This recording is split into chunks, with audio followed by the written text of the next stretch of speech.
नमस्कार. आजच्या व्हिडिओमध्ये मी तुम्हाला मार्गशीर्ष महिन्यातील मोक्षदा एकादशी कधी आहे, एकादशीची तिथी, कथा, पारण आणि या दिवशी कोणते उपाय करावे याबद्दल सर्व माहिती सांगणार आहे.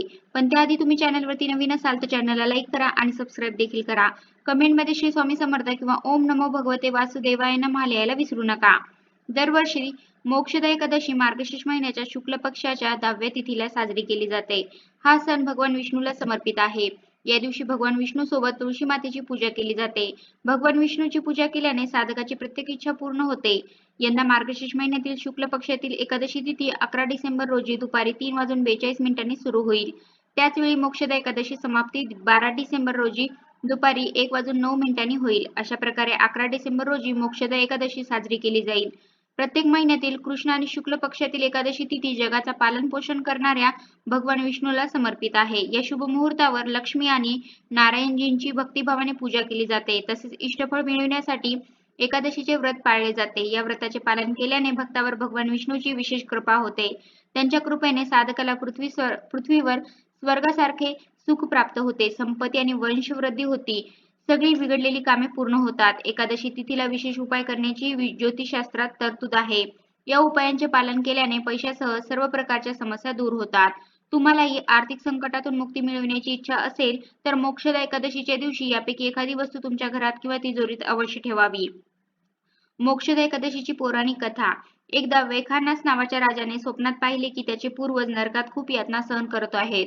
सकाळी उठल्याबरोबर त्याने आपल्या दरबारात पुजाऱ्यांना बोलावून या स्वप्नाचा अर्थ विचारला. मग पुरोहिताने राजाला या समस्येचे निराकरणासाठी पर्वत मुनीकडे जाण्याचा सल्ला दिला. जेव्हा राजा पर्वत मुनी ऋषीकडे गेला आणि त्यांना त्याचा अर्थ आणि उपाय विचारला, तेव्हा ऋषीने काही काळ डोळे बंद केले. त्यानंतर ऋषीने सांगितले की आपल्या पूर्वजांनी केलेल्या पापामुळेच त्यांना नरकात यातना सहन कराव्या लागतात. राजाने ऋषींना आपल्या पूर्वजांना छळातून मुक्त करण्यासाठी आणि मोक्ष प्राप्तीसाठी उपाय विचारला.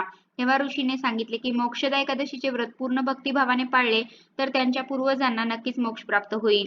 यानंतर राजाने पत्नी, मुले आणि नातेवाईकांसह मोठ्या भक्तिभावाने हे व्रत पाळले. यावर भगवान विष्णू प्रसन्न झाले आणि त्याने आपल्या पितरांना मोक्ष दिला.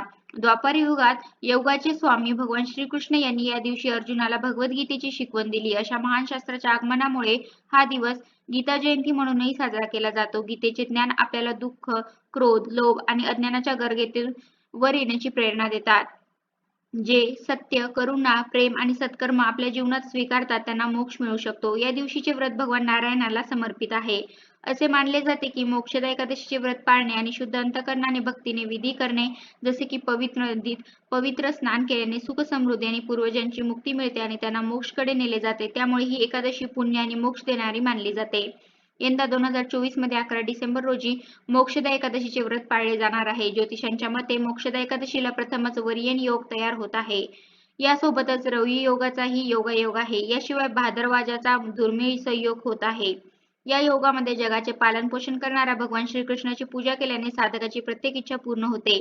तसेच घरात सुख समृद्धी आणि आनंदाचे आगमन होते. या दिवशी सकाळी लवकर उठून अंघोळ करावी. त्यानंतर भगवान श्रीकृष्णाच्या मूर्तीचे किंवा फोटोचे पूजन करावे. श्रीकृष्णाच्या मूर्तीसमोर तुपाचा दिवा लावावा. देवाला खडी साखरेचा नैवेद्य दाखवावा. या दिवशी संपूर्ण दिवस उपवास करावा किंवा काही फळे खाऊन देखील तुम्ही हे व्रत करू शकता. हे व्रत केल्याने दुसऱ्या दिवशी श्रीकृष्णाची पूजा करावी आणि ब्राह्मणांना अन्नदान करावे. हिंदू धर्मात एकादशी व्रताचे विशेष महत्त्व आहे. एकादशीच्या दिवशी काही विशेष उपाय केल्यास तुम्हाला त्याचा फायदा आपल्या जीवनात नक्कीच होईल. आर्थिक संकटातून सुटका हवी असेल तर मोक्षदा एकादशीच्या दिवशी पूजा केल्यानंतर कामधेनू गायीची मूर्ती घराच्या तिजोरीत ठेवावी. तिजोरीत चांदीची बनलेली कामधेनू गाई ही ठेवू शकता. हा उपाय केल्याने उत्पन्न आणि सौभाग्य वाढते. जर तुम्हाला तुमचे उत्पन्न आणि सौभाग्य वाढवायचे असेल तर मोक्षदा एकादशीच्या दिवशी मोराची पिसे तिजोरीत ठेवा. वास्तुतज्ञाच्या मते मोराची पिसे घरी ठेवल्याने वास्तुदोष दूर होतात. याशिवाय पैशांची समस्याही दूर होते. मोक्षदा एकादशीच्या दिवशी लक्ष्मी नारायणजींची यथासांग पूजा करावी. पूजेच्या वेळी भगवान विष्णूला 7 गायी आणि 1 नारळ अर्पण करा. आता गुळाची व फळाची साल एका पिवळ्या कपड्यात बांधून तिजोरीत ठेवा. हा उपाय केल्याने धनातही वाढ होते. भगवान विष्णूच्या आशीर्वादाने भागीदार होण्यासाठी मोक्षदा एकादशीच्या दिवशी लक्ष्मीनारायणाला तुळशी मंजरी अर्पण करा. पूजेनंतर तुळशीचे फूल लाल कपड्यात बांधून घरातील तिजोरीत ठेवावे. या उपायाचा अवलंब केल्यास करिअर आणि व्यवसायात अपेक्षित यश मिळते. जर तुम्हाला जीवनात वास्तु दोषाची समस्या येत असेल तर मोक्षदा एकादशीच्या दिवशी दक्षिणावर्ती शंख घरी आणा. त्याची यथायोग्य पूजा करावी. शंखाद्वारे भगवान विष्णूंना अभिषेक करा. पूजेच्या वेळी गंगाजलाने भरलेला शंख ठेवा. पूजा संपल्यानंतर घरात शंखातून गंगाजल शिंपडावे असे मानले जाते की हा उपाय केल्याने वास्तुदोष दूर होतात आणि आर्थिक समस्याही दूर होतात. याशिवाय मोक्षदा एकादशीच्या दिवशी तांब्यापासून बनवलेले कासव घरी आणणे शुभ मानले जाते, कारण ते माता लक्ष्मीशी संबंधित मानले जाते. एकादशी तिथीला घराच्या उत्तर दिशेला तांब्यापासून बनवलेले कासव बसवावे, त्यानंतर त्याची विशेष पूजा करावी. असे मानले जाते की असे केल्याने व्यक्तीवर देवी लक्ष्मीची कृपा राहते. भगवान विष्णूची कृपा मिळवायची असेल तर मोक्षदा एकादशीच्या दिवशी पांढऱ्या हत्तीची मूर्ती घरी आणावी. ते घरी आणल्याने वास्तुदोषाची समस्या दूर होते आणि सुख समृद्धी वाढते. हे उपाय तुम्ही पूर्ण श्रद्धेने आणि भगवान विष्णूवर श्रद्धा ठेवून केल्यास तुम्हाला याची फलप्राप्ती नक्कीच होईल. तर अशा प्रकारे आजच्या व्हिडिओमध्ये मी तुम्हाला मार्गशीर्ष महिन्यातील मोक्षदा एकादशी कधी आहे, एकादशीची तिथी, कथा, पारण आणि या दिवशी कोणते उपाय करावे याबद्दलची सर्व माहिती सांगण्याचा प्रयत्न केला आहे. कसा वाटला तुम्हाला माझा आजचा व्हिडिओ कमेंट करून नक्की सांगा. धन्यवाद.